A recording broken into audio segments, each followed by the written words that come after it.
Berhadapan dengan Perak ni, Akif menampilkan aksi terbaiknya dengan lorongan dan juga dia menjadi nadi di bahagian tengah.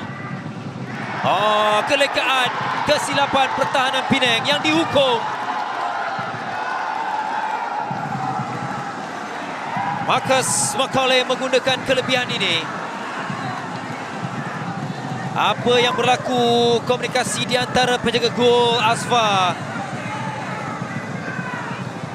Kesilapan yang tidak sepatutnya berlaku di benteng pertahanan Penang FC menuju minit ketiga. Secara tiba-tiba PDRM di depan. Sebagaimana saya katakan di awal tadi, PDRM akan menggunakan kelebihan kesilapan pasukan lawan. Sebagaimana ini berlaku di antara Asfar dan juga Zhao Min Tun. Sedangkan kedudukan Marcus Macaulay dalam kedudukan bahaya. Nyata ini mengecewakan permulaan buat Penang FC. Tetapi untuk PDRM, mereka bijak menggunakan peluang yang pertama tiba untuk membuka akaun jaringan.